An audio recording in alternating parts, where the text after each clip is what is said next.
Hi everyone, welcome back to another scrapbook process video, and thanks for joining me again today.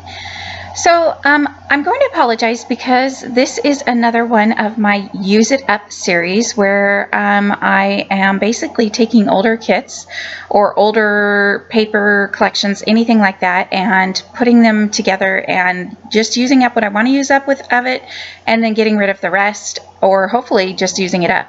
But for all of those series so far, I've tried to make a video in the beginning showing you what it was that I was using up, and I did make the video for this one, but it somehow got erased, and I was a little disappointed in that, but I figured I would go ahead and do this video anyway because I like the way this layout turned out. I am going to be scrapbooking these two photos, and these are of my husband breaking up the tile floor when we moved our kitchen. Basically this tiny little room, which someday you will see because where he's at now is my new scrapbook room. But it used to be our kitchen, and you'll understand when you see how small it is why we needed a bigger kitchen, because we knew we wanted a bigger family, and barely two people could fit in the kitchen the way it was. But anyways, these were back from 2009, 2010, and it's quite possible this is one of the very first layouts I'm doing of our remodel, and I'm pretty surprised about that, and I decided I really want to get this part documented. So you might see a lot of these photos coming up. Anyways, I am using the collection. It is by, I have the branding strip right here, Pink Paisley, and it's their portfolio collection. And I have to tell, there's no year on the branding strip. I couldn't find a year anywhere. And all I have is like a few of these pattern papers. I actually have more than just two of each, so I don't know.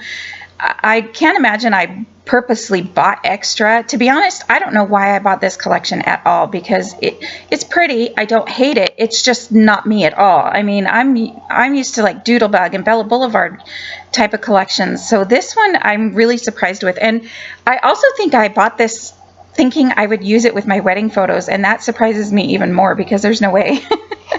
So this is one that I just want to get used up. They work perfectly for these photos that I'm scrapbooking here.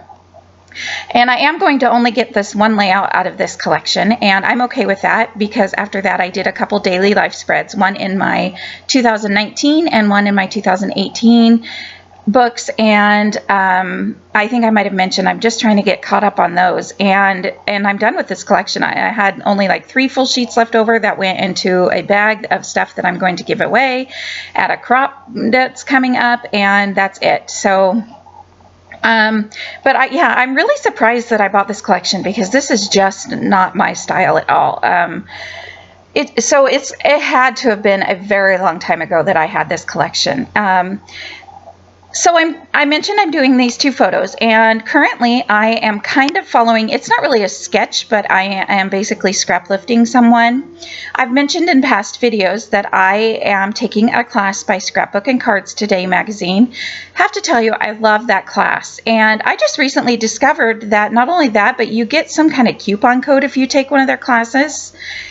For like scrapbook.com, you get like 6% off, or I don't know what the percentage is exactly, but I was surprised to see that. So plus if you take one class, you get discounts on any other classes you take by them. So I really was excited about that. But what they do is every month you get, on the first of the month, I believe, you get they say class content is up. So you get a sketch for a double page layout, and then a designer does her take on that sketch. And then she will also do a single page off of one of either the left side or the right side of the double page. And whoever it was for this month, I believe this is May's class. I'm not really exactly sure, but if I had to guess, I would say May. And she had a lot of like scruffed up edging, like distressed edges. And so if you've seen me taking my little distressing tool, and I distressed a lot of the edges. I'm not going to do it of the pattern papers that you see me figuring out that I want to go on my layout here. I'm not going to distress those edges, but I did distress like the matte border of the photos, the white matte, and then also the pattern paper matte that I put behind the photos. I'm also going to distress the white cardstock, and I'm going, before I glue it down, to excuse me, before I glue it down to the pattern paper that you could see that I'm going to mat the entire layout on. Oh, I did distress the bottom of this pattern paper. I forgot about that. She also had it that same way in her layout. So, oh, and did I do it with this one too? Okay, I guess I did the bottom of these two also. I forgot about that, but I did make a huge mess with my distressing tool for this for this layout. I know that. I think I'm still finding little fibers of paper everywhere, but that's okay because I felt like the distressing of this layout really went well because he's breaking up the tiles from the old kitchen, and it's a huge messy one. I mean, if you look close in the photos, you can see there's tiles and pieces of broken stuff everywhere.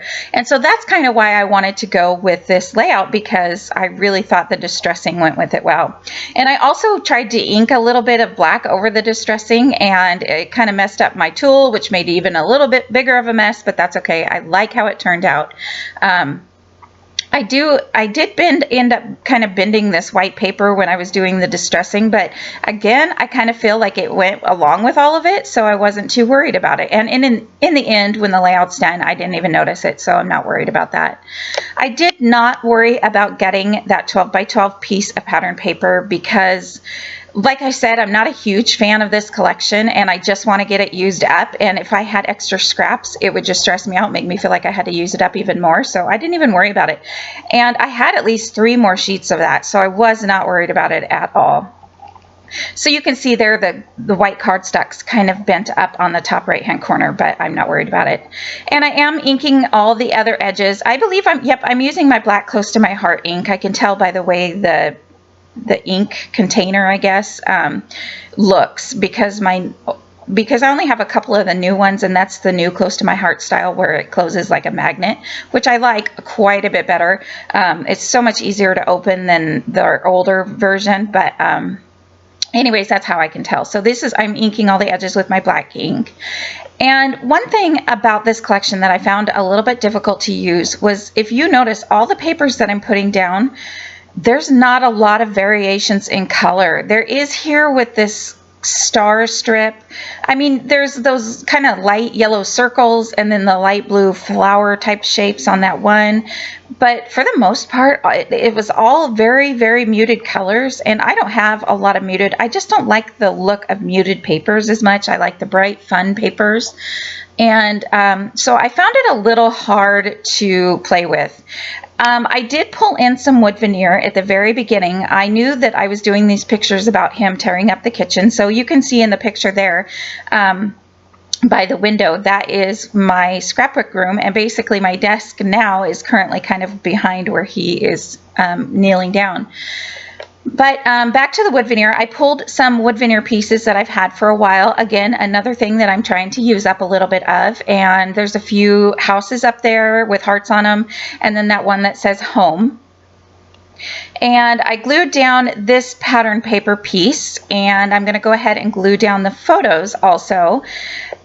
That is what I'm going to do next too, is I'm going to take some of my Mr. Huey's charcoal color. This, unfortunately, I don't think is something that's available anymore. This came in one of their Studio Calico kits a long time ago. And I loved it so much that I searched it up and I found like 3 bottles on eBay, and I bought everything that I could find. I haven't looked in a really long time, but I would be really surprised if there was any of that out there. But it is my favorite color ever. I wish that they would release it. I've gotten quite a few questions about that color too. It's just this, it's not a black and it's not a gray. It's a gray in between the two color, and it's just, oh, I love it. But I even spilled my bottle one time. I think I might have even talked about that in a video, and I soaked up every bit I could into a paper towel and squeezed it back into the bottle. I love that color so much. Anyways, so there was, okay, the alphabets that went with this collection were some silver, puffy, sparkly alphabets. And I knew right away that I was not going to use those with this layout. And you know, because this is not a layout that would call for a silver sparkly alphabet. I mean, you could if you wanted to. No, nothing wrong with it, but I just didn't want to. And to be honest, I didn't really know what to call this. I thought about There's No Turning Back Now as a title, but that didn't really seem to go for me because we've already torn out the kitchen there. As you can see, behind them is where the cabinets were. So it's like there was no turning back a long time ago. So that didn't make sense to me, and I just couldn't think of a title. So on one of the pattern papers, and they're pattern papers, I can't really call them 3x4 cut-aparts or anything, because they had really weird size cut-aparts. You can see a couple 3x4s there on the right-hand side, but the rest of that pattern paper was all kind of wonky sizes. So I will just say on their cut-apart sheet of whatever sizes it was that word think big, and I just trimmed that out.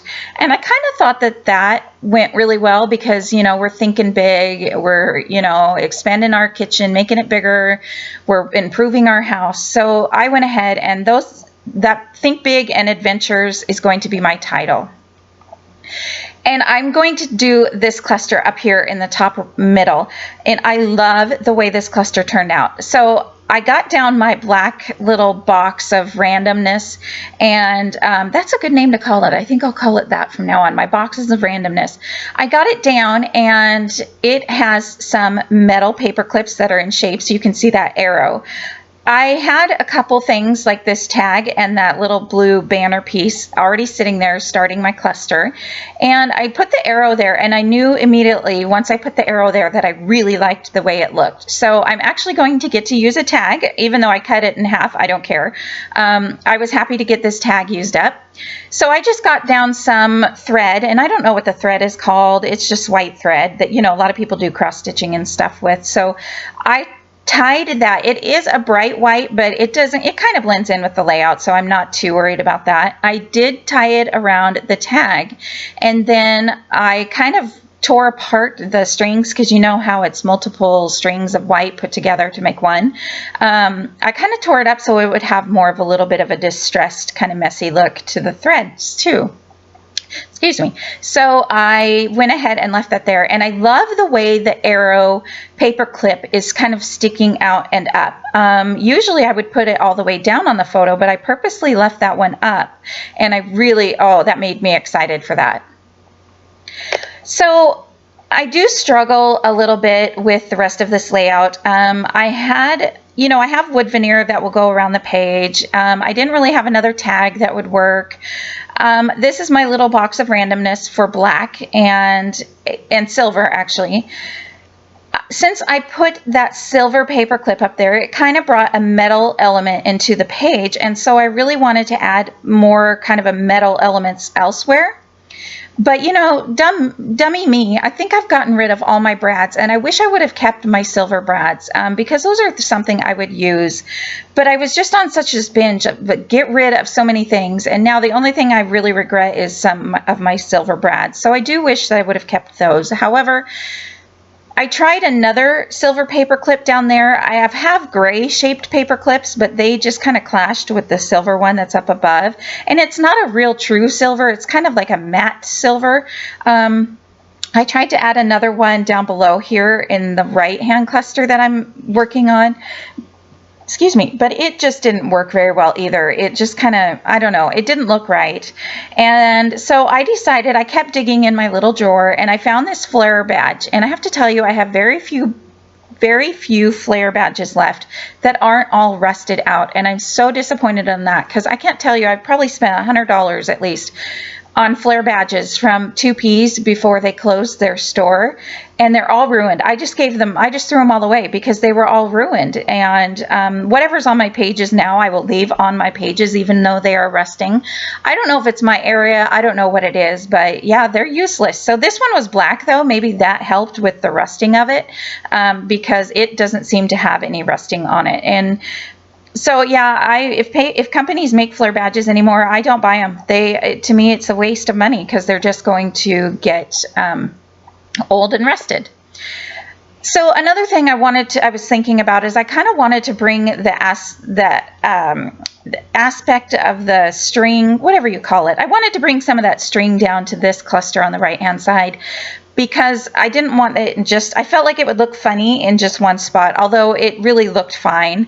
But I also found a couple of buttons, and I haven't used buttons in so long, so I was happy to, that is one thing I haven't gotten rid of, because I feel like buttons can always be used. You know, here's pictures about us doing a house remodel, and I'm putting buttons on there, so I feel like it's totally fine to use them still. I put some of the string in those, and again, I kind of ruffled up the edges of the string so that they would, all the little separate strands would kind of come apart and just more of a distressed look. So I went ahead and glued down the words Think Big and Adventure, and I'm going to go ahead and glue down this wood veneer house. Now, it is the only home one that I get used up, but hey, one is better than none. I couldn't get the other house ones to look good anywhere. Oh, and I have to tell you, so this is a paper clip that is shaped like a bike, and it totally doesn't go with the theme of the page at all, but I really thought about it, and I almost left it on there because I feel like it looks really cute right there. I should have left it. Because when else am I ever going to use this bike? I don't know. But I just decided no. I don't know why, because I really liked the way it looked.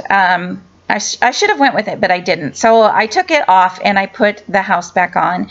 And here's another one of those shaped paper clips, but you can tell it's gray and not the same color, which on the video, it doesn't look as bad. In person, it didn't seem to be, you know, at the time, it just didn't, I wasn't feeling it at the time. But then I thought maybe, since I have that black flare down in the bottom right-hand side, and I do have the black stars, maybe I would go ahead and put those, a black one and a gray one, so that all three of them were different colors, and that worked for me. So to glue those down, as you can see on the left, I just use glue dots and hide the glue dots wherever I tuck the star in. And so I tucked it behind that word Think Big, and it worked out pretty well. And this one, I, again, only halfway clipped it up onto the picture so that you could really tell it was a star. And I like that cluster, and I'm going to do all of my journaling kind of where the arrow is pointing. That's why I basically put that arrow there, is because I knew that it would kind of point towards the journaling. The journaling is going to start underneath that star strip of pattern paper, but here's a couple close-up photos, and I'm happy with the way this layout turned out, and I hope you guys liked it too. Thanks so much for watching, and I will see you next time. Bye!